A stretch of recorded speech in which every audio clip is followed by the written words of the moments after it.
not many people play it, so nobody can really decide if I'm any good or not. Hey, John? You know, you pull out a guitar, everybody's like, oh, you can't play guitar.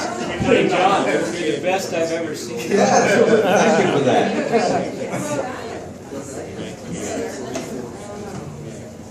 By request. Oh, by request. That's mine. If you're interested in it. No, I'm good, thanks. I wasn't sure the table was out, but... Oh, no, it's not. I just used it for my beer. A whole separate table for beer. Yeah, there's plenty of them around. Sure.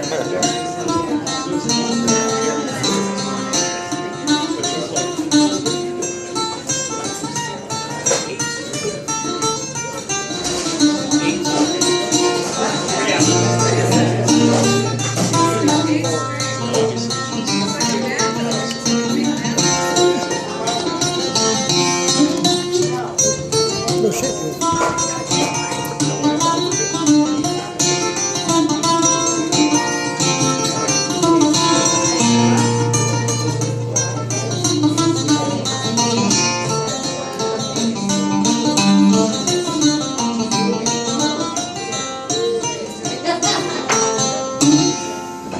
There's a lot of words here, so you gotta clear your palate with a little instrumental. Is that what that? What is that? This is a mandolin before taxes. Okay.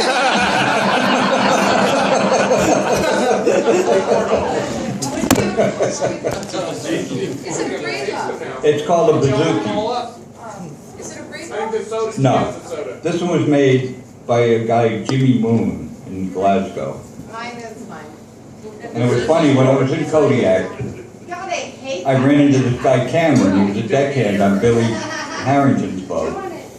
He says, oh, Jimmy Moon, I know Jimmy Moon, I was there in the spring.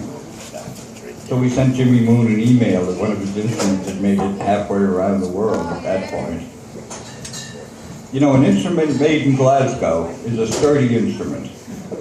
You know, because, you know, you could expect to fight your way in and fight your way out of a lot of places up there. It's not the best sounding, but God, it's sturdy.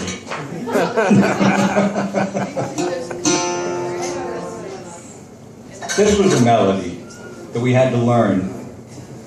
We had to play a Swedish wedding, which maybe is not unusual out here, but in our area it's a rare thing. And it was a nice melody. And it was more than likely going to be a long time before we're going to play another Swedish wedding. They being scarce in our parts. Swedes, not weddings. So my friend, well, I'm not going to travel to Minnesota just to use this tune. A friend of mine worked in an old tanker in New York Harbor. It was an old T2 Liberty ship. And we'd go down and take rides with him. You know, moving just gasoline, stuff like that around in the harbor.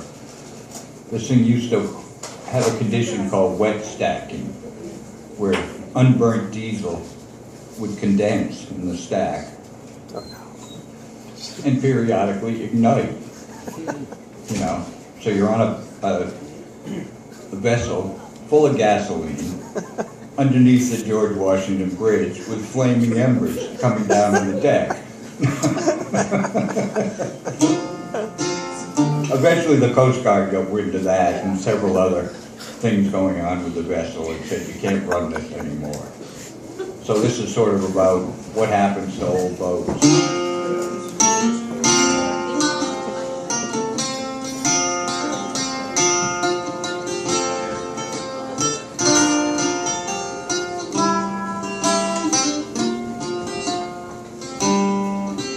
She was built back in the 40s to help out with the war, and she was just a coastal tanker.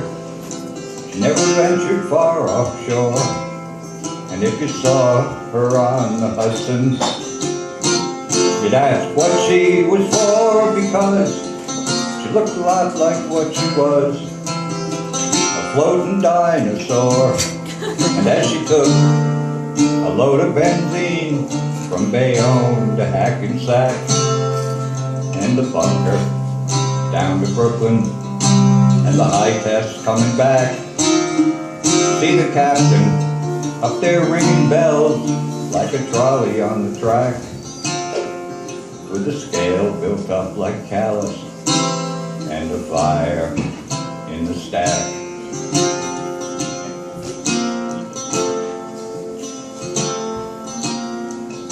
I had a professor in maritime history. He wanted to use this song in one of his courses, and he called me for clarification on terms. One of them being a Hudson River whitefish, which is basically a condom floating in New York. He could scatter schools of whitefish when the screw began to turn. She'd always blow a smoke ring when the stack began to burn. We'd have to shut the engines down before she'd go astern. I guess now all the tricks to handle her, no one else will learn. Now up in the wheelhouse, the silence of the bells, no more passage to Poughkeepsie. From the Congo to the Kills, the Congo being the East River. Know the master, knows the vessel, from the radar to the keel. A man's a man for all of that. The ship is merely steel.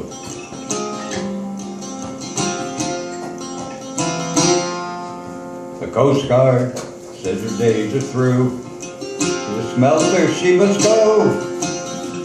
Become guardrails out in Iowa, or to plow New Hampshire snow. She'll go where they're wanting steel. The last trip has been made. You know they'll be cutting up for Mary. She's just a million razor blades. So at dawn some sunny morning, her last trip shall begin as she rides the crest above your lip. To the trough below your chin. Ah, she's at last a shiny cutter, riding on the foams to sleep. Ah, watch the Mary go so lightly as she sails across your cheek.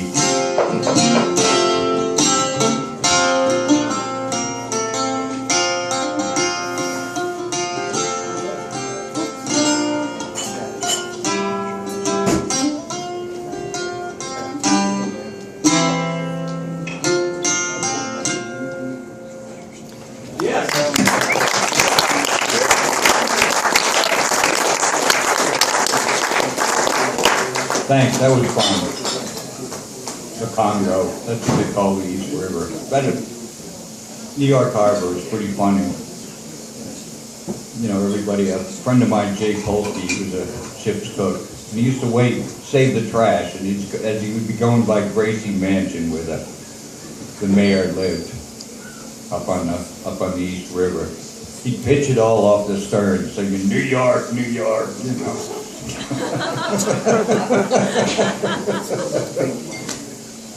And then there was for some reason, all of a sudden, all these guys from Louisiana started showing up in the harbor. So it was like Cajun party time on the radio all the time. You know, all these guys with Louisiana accents and speaking half in French to each other and stuff. Always wild place, entertaining place down there.